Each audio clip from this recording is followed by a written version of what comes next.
Students, आज के lecture में मैं कोऑर्डिनेशन कंपाउंड्स के आगे के टॉपिक्स पढ़ाऊंगा, जैसे कि वर्नर्स पोस्टुलेट्स, दूसरा होगा टाइप्स ऑफ कॉम्प्लेक्स कंपाउंड्स और type of complex ion, that is classification, तीसरा naming of coordination complex and compounds.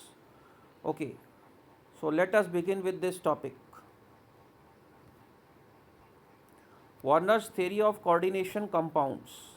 Warner ने 1898 में कोऑर्डिनेशन कंपाउंड्स के लिए एक थियरी लाया. वार्नर एक केमिस्ट थे. उन्होंने इस थियरी में कुछ मेन चीज़ें जो बताई है वो मैं आपको बताने जा रहा हूँ.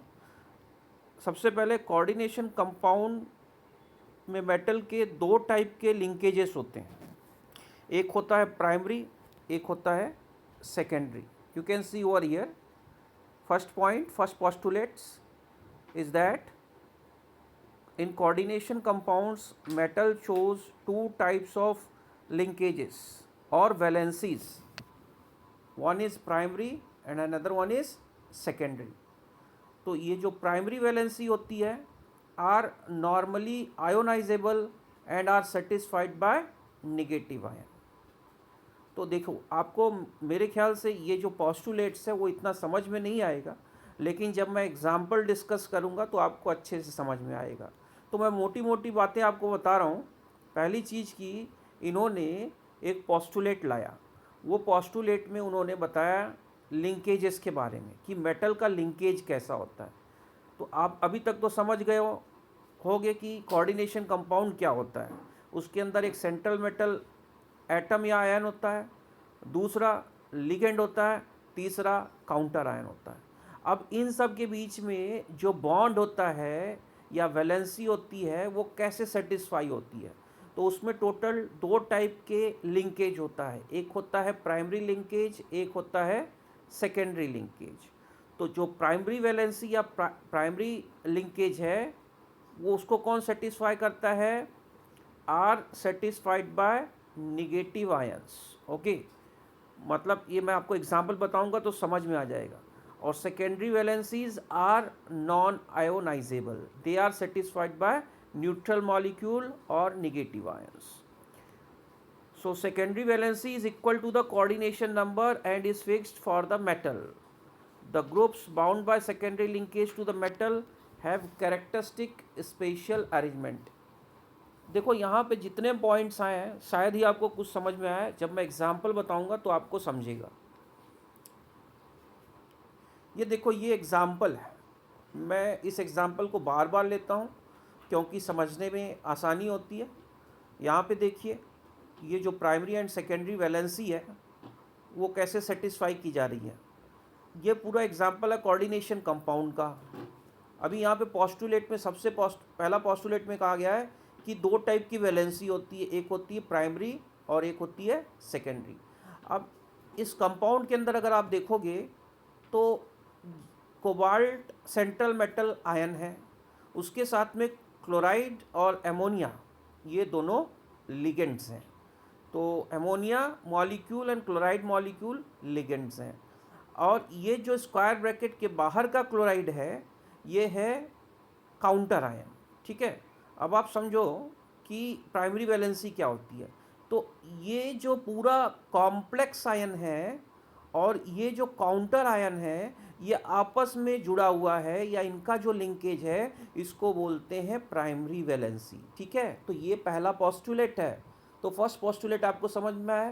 Primary valency are normally ionizable. यहाँ पे तो क्लियरली मेंशन किया हुआ है, primary valencies are normally ionizable and are satisfied by negative ions. Okay, तो आप देखो, जैसा मैंने कहा प्राइमरी वैलेंसी क्या होती है.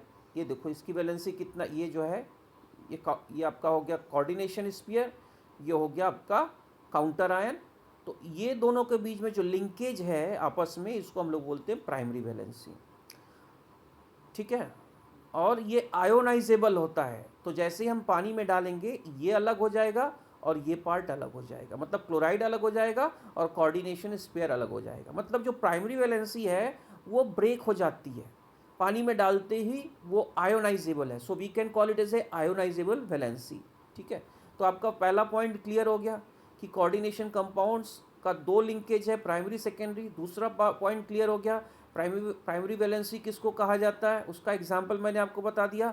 अब ध्यान दो ये सेकेंडरी वैलेंसी क्या होती है, इसको हम लोग नॉन आयोनाइजेबल वैलेंसी भी बोलते हैं। ठीक है, और इसको सेटिस्फाई कौन करता है, न्यूट्रल मॉलिक्यूल और निगेटिव आयंस। ठीक है, अभी यहाँ पे देखो ये जो है ये है सेकेंडरी वैलेंसी, जो लिंकेज आपका लिगेंड्स का और मेटल आयन का होता है। अभी देखो ये लिगेंड्स हैं क्लोराइड और एमोनिया, और ये है metal ion.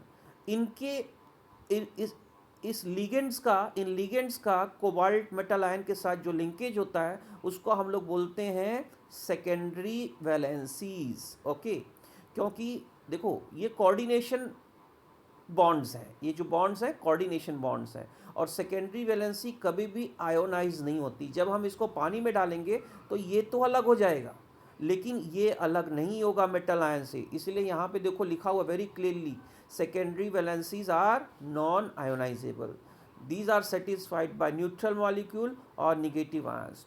Secondary valency is equal to coordination number and is fix for a metal. तो दो तीन चीज़ें यहाँ पे इंपॉर्टेंट है कि सेकेंडरी वैलेंसी कौन सेटिस्फाई करता है, लिगेंड्स। और लिगेंड्स कौन से टाइप के हो सकते हैं, या तो न्यूट्रल हो सकता है, जैसे इस केस में अमोनिया का देखो कैसा होता है, ये न्यूट्रल मॉलिक्यूल है, अमोनिया के ऊपर कोई चार्ज नहीं होता है। और क्लोराइड कैसा होता है, निगेटिव। ठीक है, तो जैसा कि इस पॉइंट में कहा गया है कि पहली चीज़ दे आर नॉन आयोनाइजेबल, मतलब वो टुकड़े नहीं होते हैं उसके, वो आयोनाइज नहीं होते हैं। They are satisfied by neutral molecule और निगेटिव आयन। तो आपने देखा इस एग्जाम्पल में कि यहाँ पे जो सेकेंडरी वैलेंसी किसके द्वारा बन रहा है, एक तो एमोनिया के द्वारा बन रहा है जो कि 4 एमोनिया है, और एक क्लोराइड के द्वारा बन रहा है। क्लोराइड कितना है, 2 है। तो ये क्लोराइड जो है निगेटिव था और एमोनिया क्या था, न्यूट्रल था। तो ये दोनों इस टाइप का है। और तीसरी चीज़ जो यहाँ पे कही है, the secondary valency is equal to the coordination number. अभी देखो यहाँ पे जो सेकेंडरी वैलेंसी किसके द्वारा है, एमोनिया और क्लोराइड के, और कितना है कोऑर्डिनेशन नंबर, 6। तो इस 6 जो कोऑर्डिनेशन नंबर है वो 6 इसका सेकेंडरी वैलेंसीज है। समझ में आ गया, तो यहाँ पे कोऑर्डिनेशन नंबर ही उसकी सेकेंडरी वैलेंसी है। ओके, अभी लास्ट पॉइंट जो है वो ये है कि the ion groups bound by the secondary linkage to the metal have characteristic spatial arrangement corresponding to different coordination number.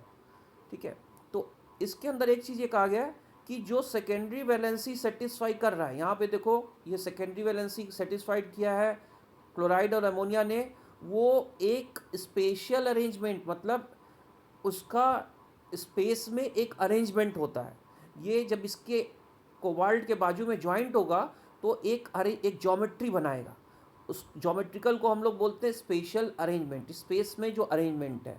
मैं कुछ एग्जांपल्स आप लोग को देने जा रहा हूँ। ये देखो, अभी जैसे कि मैंने बताया, अभी सेकेंडरी वैलेंसी मान लो आपके पास कोई 6 लिगेंड्स हैं, ये 6 लिगेंड्स मेटल के साथ कनेक्टेड हैं और सेकेंडरी वैलेंसी फॉर्म कर रहे हैं। तो जब ये सेकेंडरी वैलेंसी फॉर्म कर रहे हैं तो कहाँ पे अरेंज है, ये अरेंज है ऑक्टाहेड्रल ज्योमेट्री में।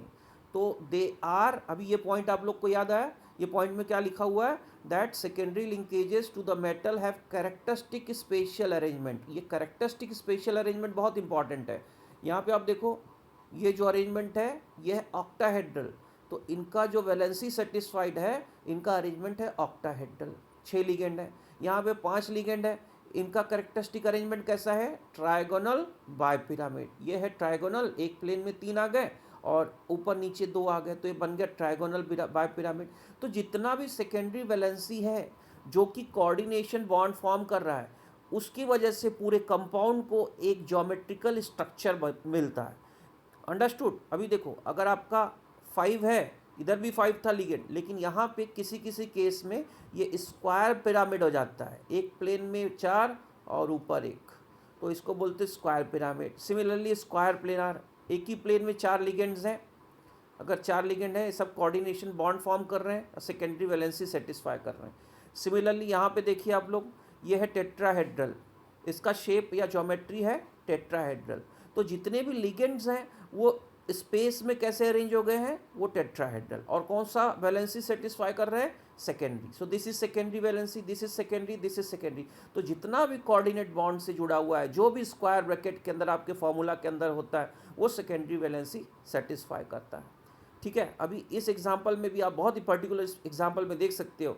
ये देखो आपका एक कोऑर्डिनेशन स्फीयर है, ठीक है, और ये जो है ये लिगेंड्स हैं, और लिगेंड्स ने शेप ले लिया है। कौन सा शेप है ये ऑक्टाहेड्रल शेप है। देखो यहाँ पे सेंट्रल मेटल एटम है और यहाँ पे लिगेंड्स हैं, they are arranged octahedrally. All the ligands in green colour are arranged in octahedral, मतलब 4 एक प्लेन में है, ऊपर नीचे। तो ये थोड़ा सा और मैंने डिफाइंड डायग्राम भी बता दिया, इसी ऑक्टाहेड्रल का थोड़ा 3D व्यू में दिखा दिया हुआ।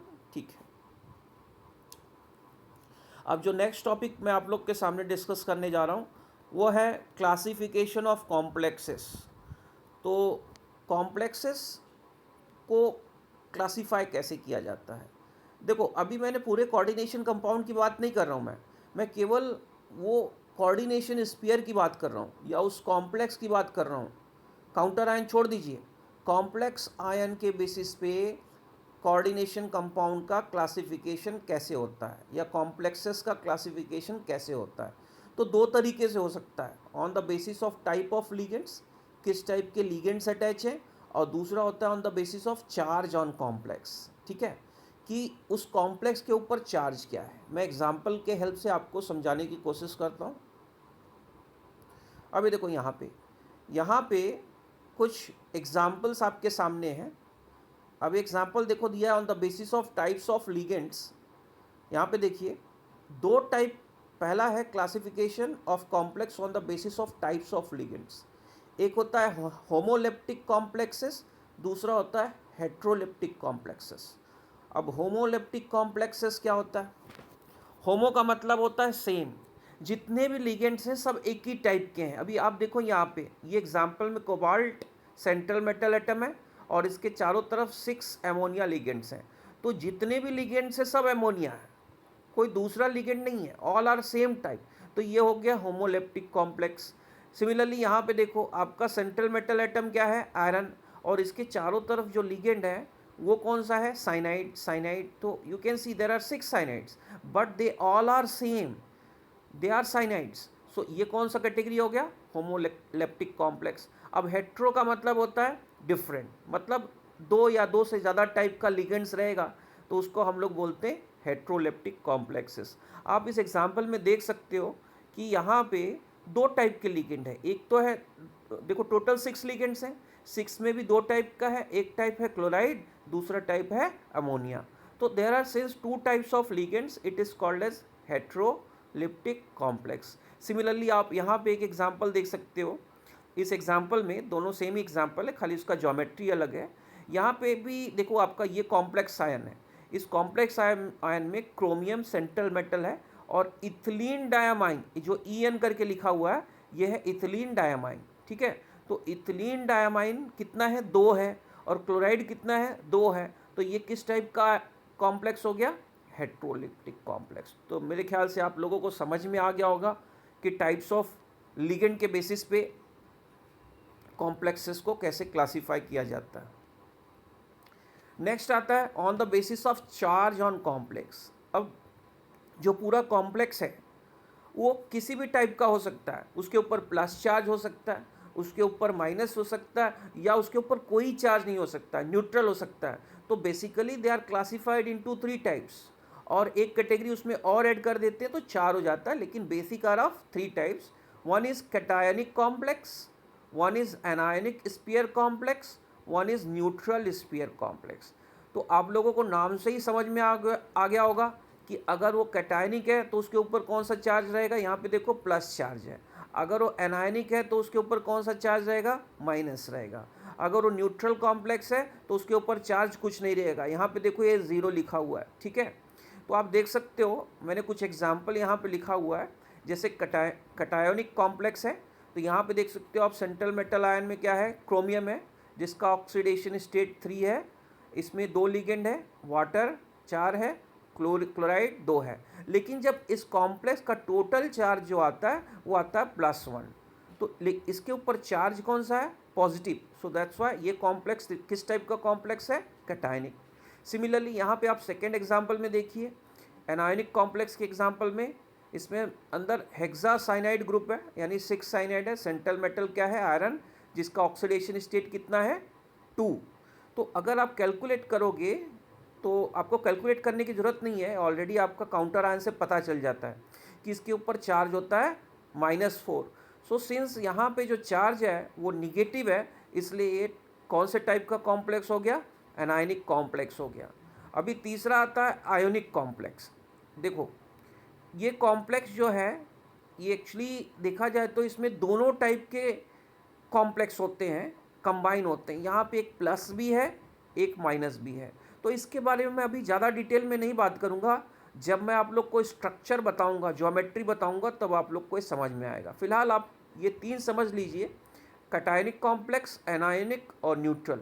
तो न्यूट्रल में देखो आप जितने भी लिगेंड्स हैं, यहाँ पे एग्जाम्पल दिया हुआ है, कोबाल्ट, नाइट्रो ग्रुप है 3, एमोनिया ग्रुप है 3, लेकिन ये टोटल जो ओवरऑल इस कॉम्प्लेक्स के ऊपर चार्ज आ रहा है वो 0 आ रहा है।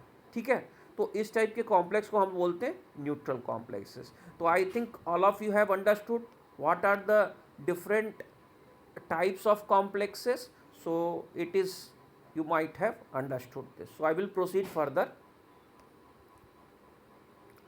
अब नेक्स्ट आता है classification of complex compound by the charge of the complex ion. तो वही चीज़ है, इसी को मैंने थोड़ा सा दूसरे डायग्राम के व्यू में दिखाया हुआ है।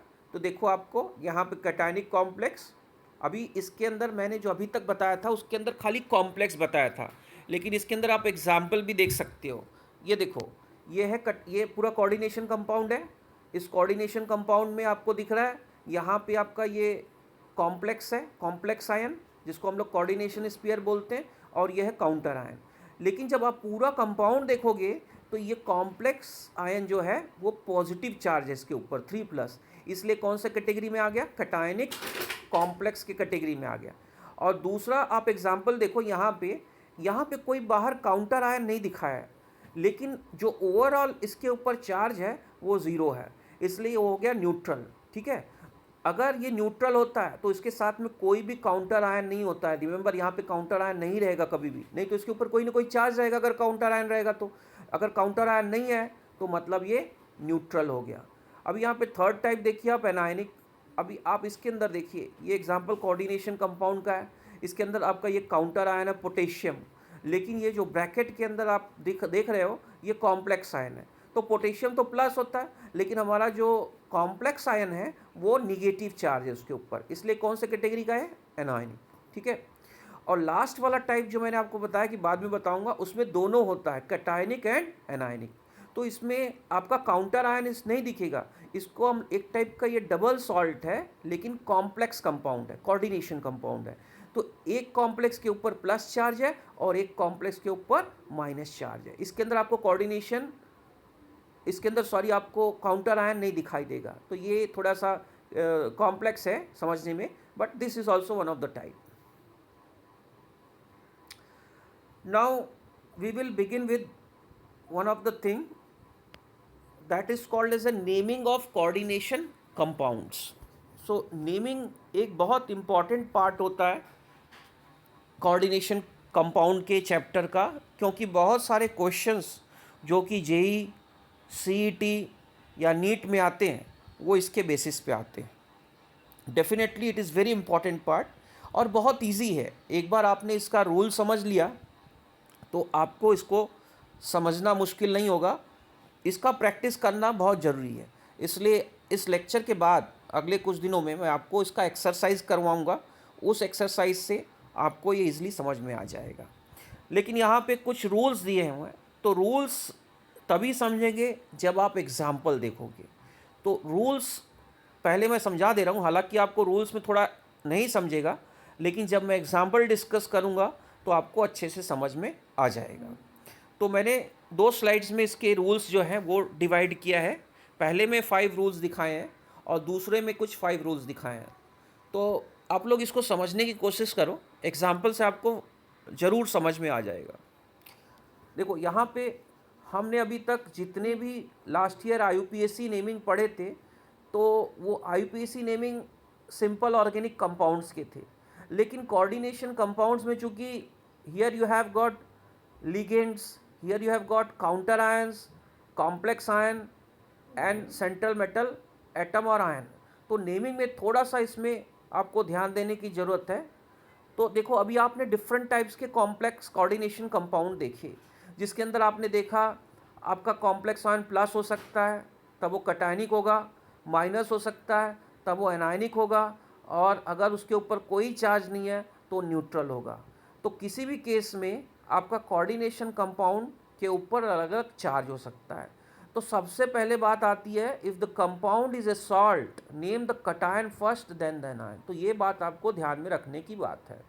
मतलब अगर उसके अंदर किसी भी कोऑर्डिनेशन कंपाउंड में काउंटर आयन भी है और आपका कॉम्प्लेक्स आयन भी है, या मैं बोलूँ आपका काउंटर आयन भी है और कोऑर्डिनेशन स्पीयर भी है, तो आपको सबसे पहले नेमिंग किसको करना है? कटायन को। अभी देखो यहाँ पे मैं एग्जांपल यहाँ पे लेना चाहूँगा।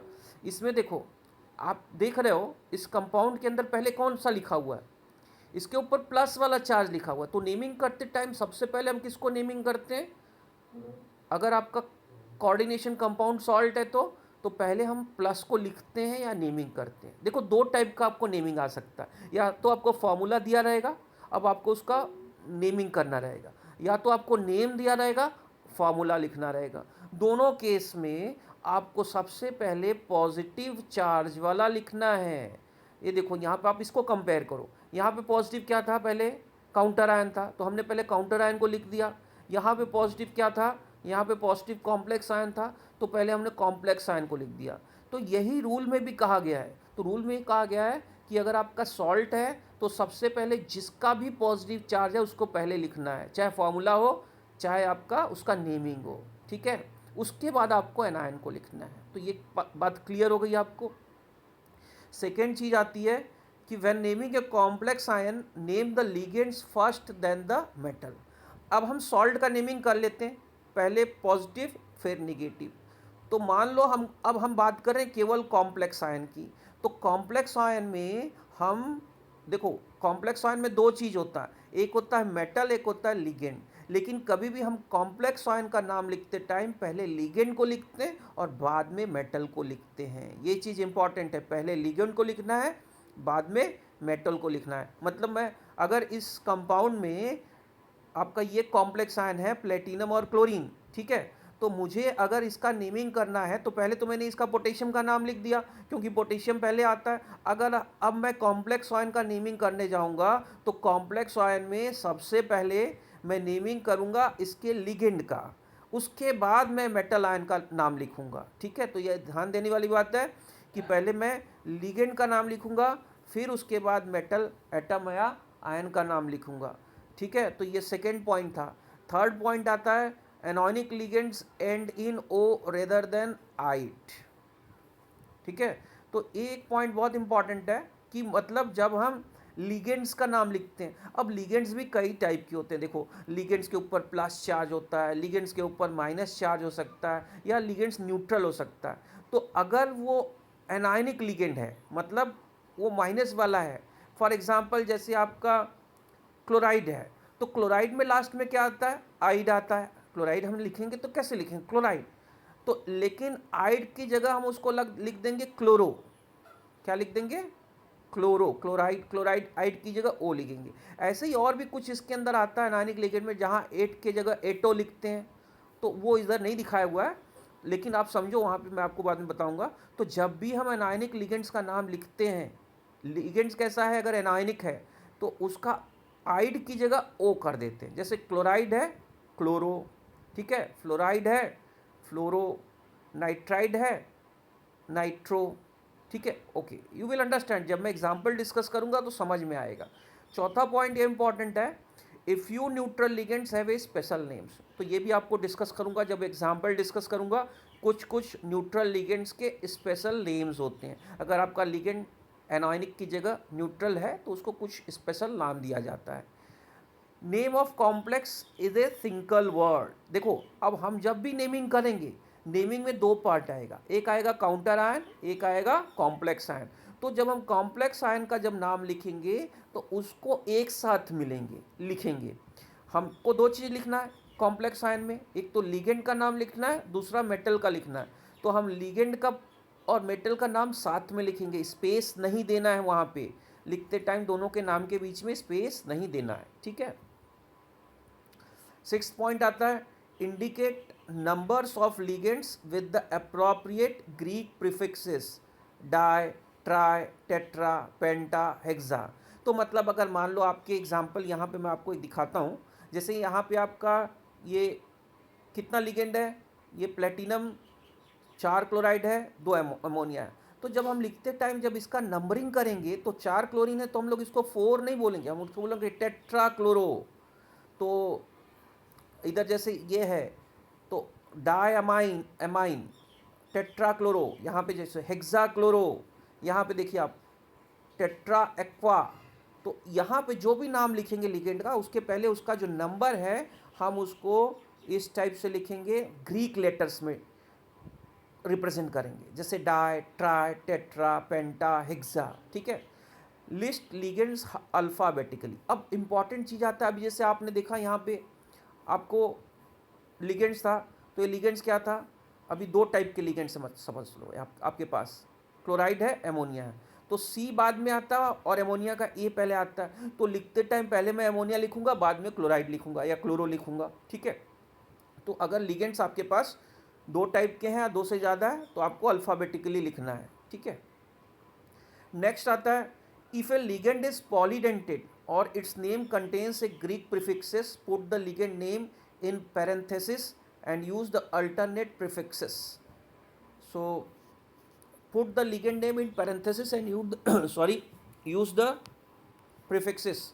तो अभी ये खास बात है कि अभी आपको बहुत सारे ऐसे लिगेंड्स होते हैं जो कि पॉलीडेंटेड है। मैं आपको डिटेल में आपको एग्जाम्पल में समझाऊंगा, लेकिन आपको एक नाम मैं याद कराऊंगा, इथिलीन डायमाइन।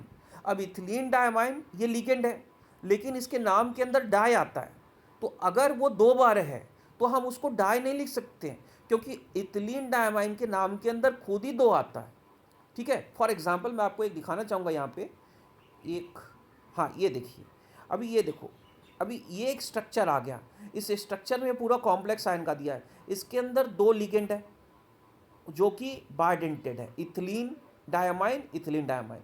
तो जब मैं इसका नाम लिखूँगा तो सबसे पहले तो मैं इसका नाम लिखते टाइम लिगेंड्स में क्लोरो लिखूंगा, क्लोरो के बाद इथिलीन डायमाइन आएगा, लेकिन इथिलीन यहाँ पे 2 क्वांटिटी में है, तो अगर ये 2 क्वांटिटी में है तो मैं इसका नाम जो है डाई या बाय नहीं लिखूंगा, मैं इसका नाम लिखूंगा बिस।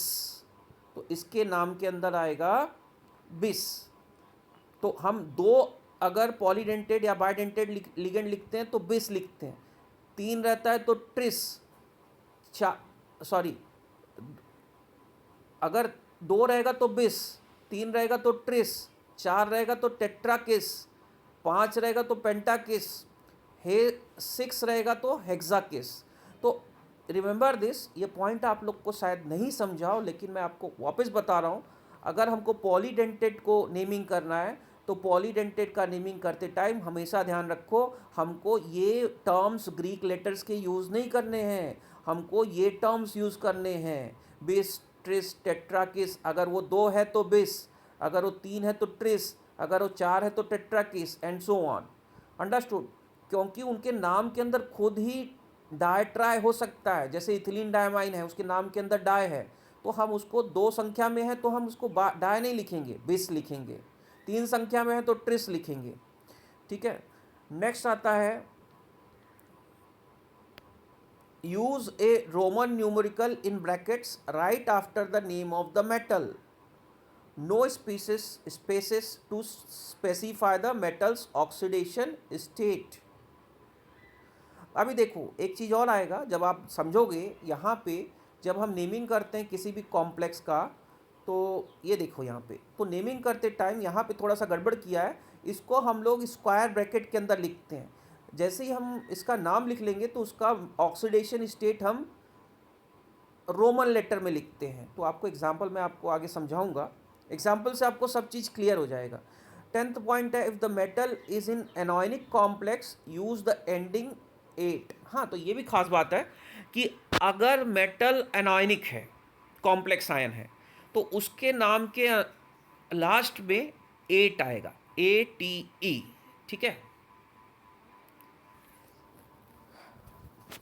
तो अभी आप लोगों को मैं कुछ एग्जाम्पल्स बता रहा हूँ, उस एग्जाम्पल से आपको क्लियर हो जाएगा कि how to name the central metal atom. तो आप लोग यहाँ पे देख सकते हो कि हम लोग सेंट्रल मेटल एटम को कैसे नेमिंग करते हैं। तो नेम करने के लिए देखो, सबसे पहले हमको किसका नाम नेम करना है, कॉम्प्लेक्स का, for neutral and cationic complex. तो अभी मैंने आपको सबसे लास्ट वाला जो पॉइंट बताया था वो ध्यान में रखो।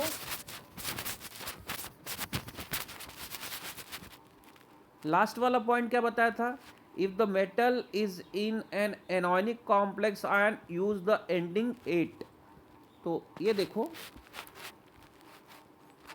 अगर मेटल लास्ट में आता है तो मेटल अगर किसका पार्ट है, कैटायनिक कॉम्प्लेक्स का पार्ट है, तो उसका नाम के आगे क्या आ जाएगा, वही नाम रहेगा।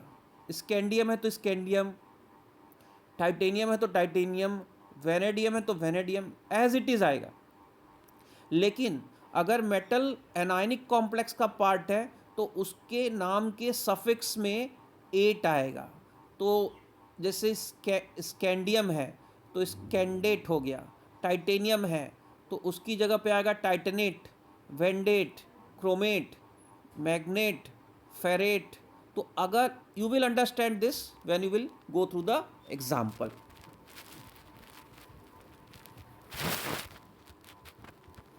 अभी देखो, मैं जितने रूल्स आपको बताया था उसके अंदर देखिए, आप लोग को सबसे पहले जो मैंने बताया था कि यहाँ पे कुछ लिगेंड्स हैं जो एनायनिक होते हैं तो उनके नाम के आगे कैसा चेंज आता है।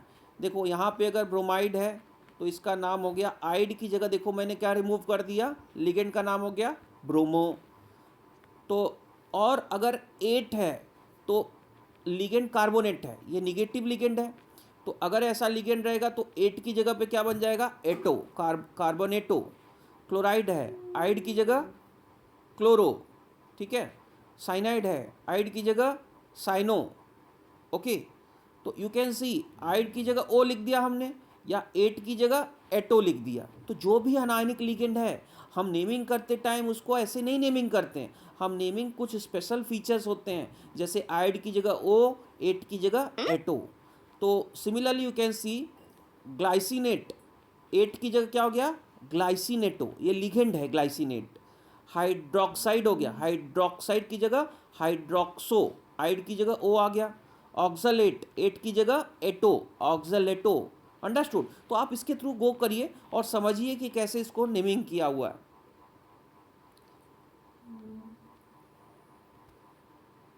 अब आपको कुछ एग्जाम्पल्स जो हैं वो आपको अच्छे से समझ में आ जाएगा। तो ये जितने भी एग्जाम्पल्स हैं आपके टेक्सचुअल एग्जाम्पल्स हैं, और मैं आपको जो टेक्सचुअल एग्जाम्पल्स हैं वो आपको समझाने की कोशिश करूँगा कि कैसे हमने जो रूल्स डिस्कस किए हैं वो इसके अंदर कैसे नेमिंग किया हुआ है। सबसे पहले मैं एग्जाम्पल लेता हूँ एनायनिक कॉम्प्लेक्स का। अभी देखिए आप, ये मान लो आपके सामने एनायनिक कॉम्प्लेक्स है जिसके अंदर निकल सेंट्रल मेटल एटम है, साइनाइड इसका लिगेंड है और इसके ऊपर चार्ज कितना है, 2-। तो अभी आप देखिए, अभी पहली चीज़ तो ये माइनस है, इसके अंदर इसका काउंटर आयन नहीं लिखा है। याद करिए, इसके अंदर अभी भी काउंटर आयन नहीं लिखा हुआ है। तो आप इस कॉम्प्लेक्स को भूल जाइए कि काउंटर आयन नहीं है, खाली कॉम्प्लेक्स आयन का नेमिंग कर रहा हूँ। तो कॉम्प्लेक्स आयन का नेमिंग करते टाइम मैं सबसे पहले किसको लिखूंगा, सबसे पहले तो आपका आएगा लिगेंड। लिगेंड कितना है, कौन सा है, साइनाइड। कितने अमाउंट में है, 4 है। तो इसका हम लोग रोमन लेटर में लिखेंगे टेट्रासाइनो। अब साइनो क्यों लिखा आपको समझ में आया, साइनाइड था, आइड निकाल दिखे हमने, उसकी जगह ओ लगा दिया, तो इसका नाम हो गया टेट्रासाइनो। अब देखो, ये आयनिक कॉम्प्लेक्स में याद रखो, मैंने आपको बताया था कि मेटल का नाम हमेशा लास्ट में 8 लगाते हैं। तो निकल है तो निकलेट लिख दिया, निकल के आगे 8 लगा दिया। ये हमने डिस्कस किया था ना इस टेबल में। ये देखो, इस टेबल में देख रहे हो आप लोग, ये निकल दिख रहा है आपको, ये निकल है तो निकल के नाम के आगे हम लोग क्या लगाएंगे, निकलेट। तो ये देखिए आप लोग, तो ये जो नाम के आगे यहाँ पे निकल के नाम के आगे हमने क्या लगा दिया, निकलेट। तो हमने सी दैट, मैं आप लोग को ये जो एग्जाम्पल बता रहा हूँ, इस एग्जाम्पल के अंदर केवल मैं आप लोगों को कॉम्प्लेक्स आयन का नेमिंग बता रहा हूँ, एनायनिक कॉम्प्लेक्स का। तो सबसे पहले लिगेंड का नाम आ गया, कितना अमाउंट में है, टेट्रा, 4 अमाउंट में है, तो टेट्रा साइनो निकलेट, ये निगेटिव है इसलिए हम मेटल का नाम 8 लिख रहे हैं। उसके बाद में इसका ऑक्सीडेशन स्टेट, अब मैंने आप लोगों को एक लेक्चर में बताया हुआ है कि ऑक्सीडेशन स्टेट मेटल का कैसे निकालते हैं। तो पैरेंथेसिस में ये जो ब्रैकेट है इसको हम लोग पैरेंथेसिस में बोलते हैं, रोमन लेटर में इसका नंबर लिखेंगे। तो इसका ऑक्सीडेशन स्टेट होता है +2, तो हम लोग 2 लिख देंगे यहाँ पे, और लास्ट में आयन लिख देंगे, ठीक है। क्योंकि हम लोग कॉम्प्लेक्स का इधर नेमिंग कर रहे हैं, पूरे कोऑर्डिनेशन कंपाउंड का नहीं लिख रहे हैं, इसलिए आयन हो गया ये। सिमिलरली आप देखो कोबाल्ट का है, और ये कौन सा है, इसको हम लोग कौन सा एग्जाम्पल बोलते हैं, इसको ऑक्सलेट है, ये जो लिगेंड है ऑक्सलेट है। तो ऑक्सलेट को हम लोग ऑक्सलेट नहीं लिखेंगे, 8 की जगह एटो हो जाएगा, ठीक है। और ये कितने अमाउंट में है, ट्राई, तो इसलिए हम लोगों ने यहाँ पे क्या लिखा, ट्राई, ट्राई ऑक्सलेटो। पहले लिगेंड का नाम लिख दिया, उसके बाद मेटल का नाम क्या है, कोबाल्ट, लेकिन ये निगेटिव आयन है इसलिए हमने इसके नाम लिखा कोबाल्टेट, कोबाल्टेट 8 लिख दिया लास्ट में, और पैरेंथेसिस में इसका ऑक्सीडेशन स्टेट 3+ लिखा और आयन, ठीक है। अब हम लोग ये एग्जांपल देखेंगे जिसको हम लोग compound containing complex अनायन and metal cation, ठीक है। अब इसका हम लोग सपोज यही आयन है, लेकिन हमको यहाँ पे पूरा कोऑर्डिनेशन कंपाउंड के फॉर्म में दिया, यहाँ खाली आयन के फॉर्म में था, तो इधर कंपाउंड में क्या आ गया, काउंटर आयन आ गया। अब याद रखो जो मैंने फर्स्ट पॉइंट डिस्कस किया था कि ऑलवेज वी हैव टू, ये देखो, compound is a salt, name the cation first then the anion. अब देखो, अब मैं इसको नेमिंग करने जा रहा हूँ, तो नेमिंग करते टाइम यहाँ पे सोडियम क्या है, ये काउंटर आयन है और ये पॉजिटिव चार्ज है, तो इसका नेमिंग फर्स्ट आएगा, तो हमने क्या लिख दिया, सोडियम, ठीक है। अब थोड़ा सा स्पेस दे दिया, देखो स्पेस काउंटर आयन और कॉम्प्लेक्स आयन के बीच में दिया। अब स्पेस के बाद हम इसका नेमिंग करेंगे। नेमिंग करते टाइम सबसे पहले किसका नाम लिखेंगे, लिगेंड का। लिगेंड कौन सा है, नाइट्रो, तो नाइट्रो को हम लोग कैसे लिखे, कितना अमाउंट में है, 6, तो हेक्सा, 6 यानी हेक्सा नाइट्रो। और फिर मेटल कौन सा है, कोबाल्ट, तो कोबाल्ट को कैसे लिखेंगे, कोबाल्टेट, क्योंकि ये निगेटिव पार्ट है, रिमेंबर ये निगेटिव है और ये पॉजिटिव है, तो निगेटिव एनायन के कॉम्प्लेक्स का मेटल हमेशा 8 लगाते हैं, 8 लगा दिया। पैरेंथेसिस में क्या लिखा, ऑक्सीडेशन स्टेट, ठीक है। यहाँ पे आयन लिखने की जरूरत नहीं है क्योंकि अब ये न्यूट्रल हो गया, क्योंकि इसके साथ में है, इसलिए आपको यहाँ आयन लिखने की जरूरत नहीं है, समझ में आया। So you can go through with other example.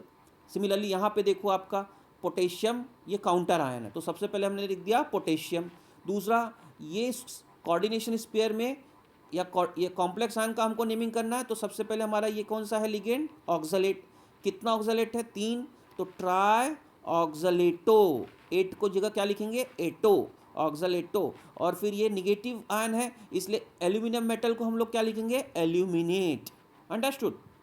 और पैरेंथेसिस में इसका ऑक्सीडेशन स्टेट, आपको पता है ऑक्सीडेशन स्टेट कैसे निकालते हैं, तो हमने 3 लिख दिया यहाँ पे, तो आप लोग को समझ में आ गया होगा। नेक्स्ट आता है कैटायनिक कॉम्प्लेक्स। अब हमने यहाँ पे एनायनिक कॉम्प्लेक्स देखा था, कैटायनिक कॉम्प्लेक्स में भी सेम ही तरीका रहेगा, लेकिन खाली याद रखो मेटल का नाम लिखते टाइम 8 नहीं लिखना है, कॉपर है तो कॉपर लिखना है, आयरन है तो आयरन लिखना है, प्लेटिनम है तो प्लेटिनम लिखना है। अगर यही निगेटिव होता तो हम लोग क्या लिखते, कुप्रेट, फेरेट, प्लेटिनेट, अंडरस्टूड। तो यहाँ पे हमने क्या लिखा, सबसे पहले कितना लिगेंड है, लिगेंड का नाम लिखेंगे टेट्रा एमाइन, कितना अमाइन है, टेट्रा। ध्यान रखो ये कुछ चीज़ें हैं जो आपको समझनी पड़ेगी, एमोनिया नहीं लिखा जाता है, न्यूट्रल है, न्यूट्रल के लिए स्पेशल नेम आ गया, स्पेशल नेम क्या आएगा, एमाइन, एमोनिया नहीं लिखना है, टेट्रा अमाइन। और ये क्या आ गया नाम, उसके बाद कॉपर, कॉपर का ऑक्सीडेशन स्टेट आ गया, आयन आ गया। सिमिलरली यहाँ पे कौन सा है, अभी 2 टाइप के लिगेंड है, तो मुझे बताओ पहला कौन सा आएगा, ये एक्वा है, अल्फ़ाबेटिकली एक्वा पहले आता है, तो इसलिए पहले एक्वा लिखेंगे, पेंटा एक्वा। वाटर देखो न्यूट्रल है, इसके लिए स्पेशल नेम है, इसके लिए नेम क्या है, एक्वा, तो वाटर नहीं लिखना है, इसमें लिगेंड का नाम लिखना है एक्वा, एक्वा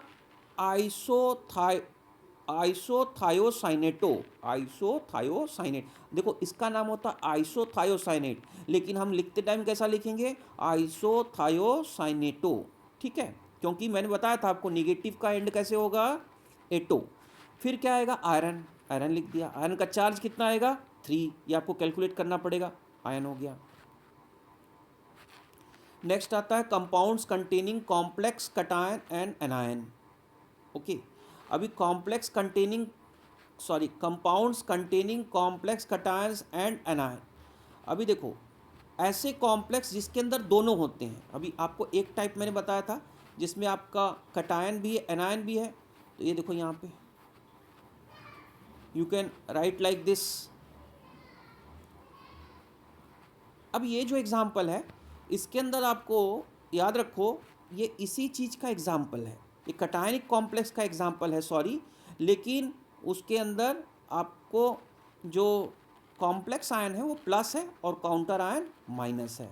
तो आप देखो यहाँ पे सबसे पहले हम किसका नाम लिखेंगे, ये इसका लिखेंगे, एक साथ में लिखेंगे। एक साथ में किसका नाम लिखा, कोऑर्डिनेशन स्फीयर का या कॉम्प्लेक्स आयन का। ये प्लस आता है, यहाँ पे ये पॉजिटिव है, कैटायन है, इसलिए पहले इसका नाम लिखेंगे। बाद में काउंटर आयन निगेटिव है इसलिए उसका नाम बाद में लिखेंगे। तो इसका नाम में सबसे पहले किसका नाम लिखेंगे, लिगेंड। लिगेंड कितने टाइप के हैं, 2 टाइप के, एक अमोनिया है, एक ब्रोमाइड है। ए पहले आता है, बी बाद में आता है, इसलिए टेट्रा अमाइन। अमाइनो नहीं लिखना है, special character name for neutral, tetra amine. फिर ब्रोमाइड कितना है, 2 है, इसलिए डाई ब्रोमो। ब्रोमाइड आइड की जगह क्या लिखेंगे, ओ, ब्रोमो, आइड की जगह ओ, तो डाई ब्रोमो। और मेटल का नाम क्या हो गया, प्लेटिनम। यहाँ प्लेटिनेट लिखने की जरूरत नहीं है, अब ये पॉजिटिव कॉम्प्लेक्स आयन है इसलिए प्लेटिनम। और लास्ट में पैरेंथेसिस में क्या लिखेंगे, उसका ऑक्सीडेशन स्टेट, थोड़ा सा स्पेस देंगे, स्पेस के बाद ये ब्रोमाइड माइनस चार्ज है, इसका नाम लिखेंगे ब्रोमाइड, खत्म हो गया। एक कॉमा लिखने का जरूरत नहीं है, this is by mistake, comma नहीं लिखना है, ठीक है। यहाँ पे देखो सिमिलरली, यहाँ पे ये पॉजिटिव चार्ज है, इसको पहले लिखेंगे, निगेटिव है इसको बाद में लिखेंगे, क्योंकि हमेशा पॉजिटिव फर्स्ट आता है, ध्यान रखो पॉजिटिव फर्स्ट आता है, फॉर्मूला में पॉजिटिव पहले लिखा रहता है। तो आपका लिगेंड है, एक अमाइन है, एक कार्बोनेट है, तो कार्बोनेटो है, अमाइन है। अमाइन को पहले लिखना है क्योंकि ए पहले आता है। तो कितना अमाइन है, पेंटा, पेंटा अमाइन। कार्बोनेटो आएगा, कार्बोनेट की जगह कार्बोनेटो, एटो, तो कार्बोनेटो। और फिर कोबाल्ट आ गया, कोबाल्टेट नहीं लिखना है, कोबाल्ट लिखना है क्योंकि प्लस चार्ज का कॉम्प्लेक्स है, उसका ऑक्सीडेशन नंबर, और ये क्लोराइड, खत्म हो गया, ठीक है।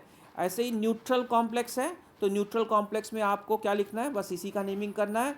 इसके अंदर कोई चार्ज नहीं है इसलिए आपको मेटल का नाम लिखते टाइम 8 लिखने का ज़रूरत नहीं है। No need to write ferrate, no need to write cobaltate, just put the name of the ligands in order and then the name of the metal and oxidation state. So here I will complete the lecture. Hopes you have understood and let me know what you have not understood so I can repeat it. Thank you.